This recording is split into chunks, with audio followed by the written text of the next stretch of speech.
যে সকল বন্ধুরা কম তেল মশলায় মাছ রান্না করে খেতে চান আপনারা একবার এই পদ্ধতিটা দেখতে পারেন।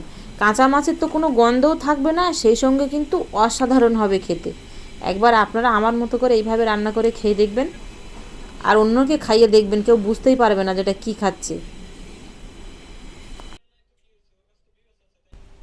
নমস্কার বন্ধুরা, সুপ্রিয়া কিচেনে আবারও আপনাদের সবাইকে স্বাগত জানাই আর একটা রেসিপিতে। বাড়িতে কিন্তু সবসময় মাছ খাওয়া হয়, কিন্তু সেই মাছটা আমরা তেলে ভেজে তারপরে খাই। আর আপনাদের দাদা মাছটা তেলে ভেজেই খেতে ভালোবাসে। তবে আজকে আমি 3 পিস মাছ আলাদা করে রেখেছিলাম। এই মাছটা তেলে ভাজবো না, মাছটা ভাজা ছাড়াই কিন্তু রান্না করব। এই মাছটা তেলে ভাজা ছাড়াই এমন ভাবে রান্না করব আপনাদের দাদা বুঝতেই পারবে না যে এটা তেলে ভেজেছি কিনা।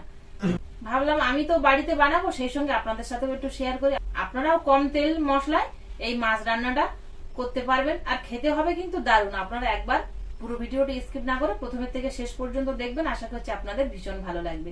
আর যে সকল বন্ধুরা ইউটিউব চ্যানেল এখনো পর্যন্ত নতুন আমার ভিডিওগুলো দেখছেন, প্লিজ বন্ধুরা বেল আইকন সমেত সাবস্ক্রাইব করে পাশে থাকবেন, আর ফেসবুক পেজ থেকে দেখলে পেজটিকে ফলো করে পাশে থাকবেন। আমি 3 পিস মাছ আলাদা করে রেখেছিলাম। এখানে আমি রুই মাছ নিয়েছি, আপনারা কিন্তু রুই মাছের পরিবর্তে নোনা মাছও নিতে পারেন। মাছটা পরিষ্কার করে ধুয়ে নিয়েছি, মাছের গায়ে তো জল আছে, তো মাছের জলটা কিন্তু পুরোপুরি মুছে নেব। তো তার জন্য এখানে আমি একটা পরিষ্কার কাপড় নিয়েছি, কাপড় দিয়ে মাছের জলটা পুরোপুরি মুছে নেব।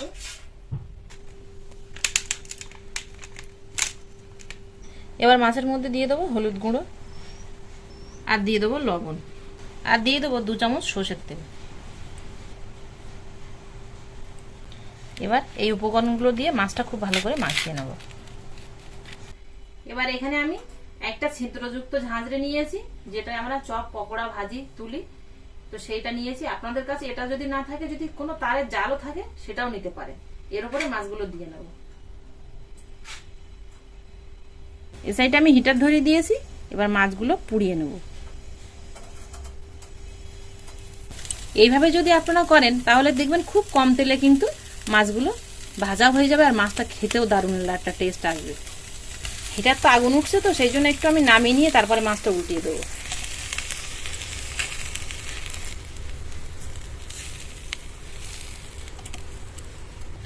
আবার বসিয়ে দেবো। সব সাইড দিয়ে উল্টে পাল্টে মাছটা পুড়িয়ে নেব। সব সাইড উল্টে পাল্টে মাছটা পুড়িয়ে নিয়েছি, দেখুন এরকম হালকা করে। এবার নামিয়ে নেব। বাকি যে একটা মাছ আছে এটাও কিন্তু দিয়ে নেব। একটা বড় জায়গা হলে তাহলে একসঙ্গে হয়ে যেত, কিন্তু আমার এখানে ছোট তো পাত্র, সেই জন্য কিন্তু এটা দুবার করে দিতে হচ্ছে। মাছটা রান্নার আগে এ সাইডে আমি কিছুটা গরম জল নিয়েছি, বেশ গরম জল, হাত দেওয়া যাচ্ছে না কিন্তু। এই গরম জলে 2টো আমশি নিয়েছি, এই আমশি 2টো ভিজিয়ে দেবো, তাহলে ভিজিয়ে রাখলে আমশিগুলো নরম হয়ে যাবে। এখানে 2টো টমেটো নিয়েছি, একটা পেঁয়াজ নিয়েছি, এগুলোকে কেটে নেবো। তবে কিন্তু পেঁয়াজটা একটু মোটা মোটা করে কাটবো।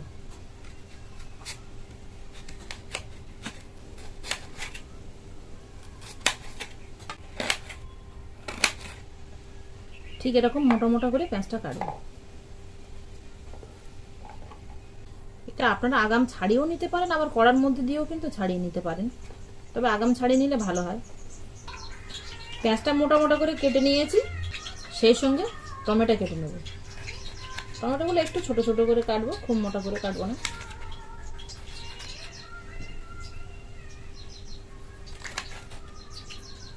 রান্নার জন্য কড়া বসিয়ে দিয়েছি, আর কিছুটা পরিমাণ তেল দিয়ে দিয়েছি। দিয়ে দেবো গোটা জিরে, কালো সর্ষে, একটা কারি পাতার ডাল থেকে কারি পাতা নিয়ে নিয়েছি, দিয়ে 1 চিমটি পরিমাণ হিং দেবো।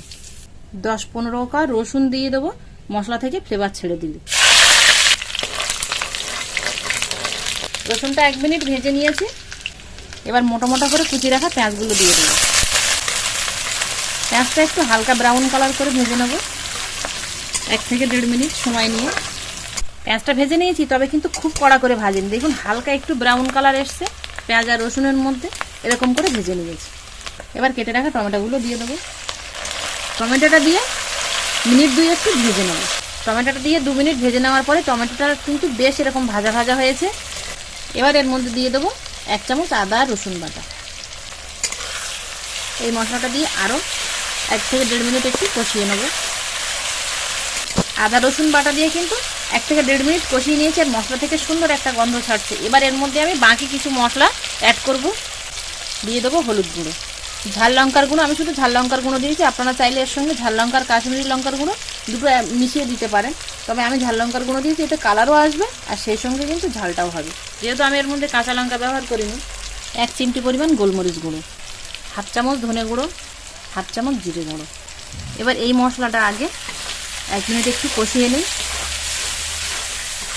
1 মিনিট কষিয়ে নিয়েছি। এবার এর মধ্যে 1 চামচে 3 ভাগের 1 ভাগ চিনি দিয়ে দেব। এবার অল্প একটু জল দিয়ে, 1/2 কাপ মতো জল দিয়ে মশলাটা কষিয়ে নেব, মশলাটা তেল ছাড়া পর্যন্ত।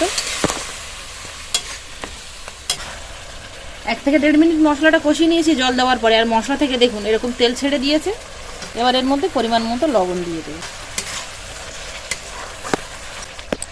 এবার টমেটোগুলো এইভাবে একটু গালিয়ে দেবো। আর মশলাটা কিন্তু কষা হয়ে গেছে, খুব সুন্দর একটা গন্ধ ছাড়ছে। এবার এর মধ্যে একে একে মাছের পিসগুলো দিয়ে দেবো। মশলার সাথে মাছের পিসটা দিয়ে মিনিট খানেক একটু উল্টে পাল্টে নেব।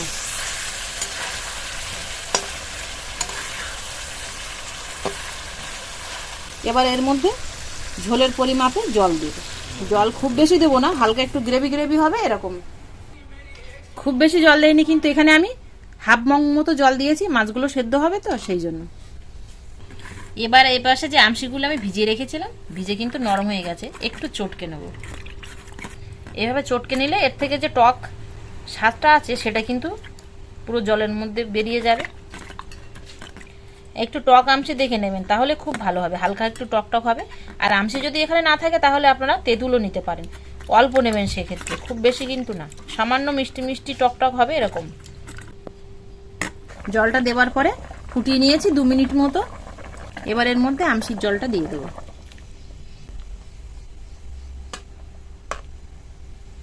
এত ঝোল রাখবো না, ঝোলটা একদম একটু গায়ে গায়ে করবো। আপনারা চাইলে একটু পাতলা ঝোলও রাখতে পারেন, অসুবিধে নেই তাতে। এপাশে কিছুটা ধনেপাতা নিয়েছি, কুচি করে নেব।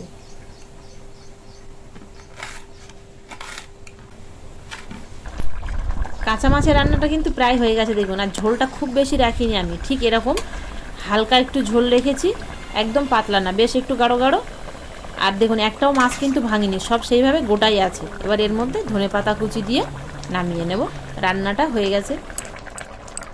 গরম গরম ভাতের সঙ্গে এই কাঁচা মাছের রান্নাটা কিন্তু দারুণ হবে, পুরো জমে যাবে, আপনারা কেউ বুঝতেই পারবেন না খেয়ে যেটা কাঁচা মাছ রান্না হয়েছে।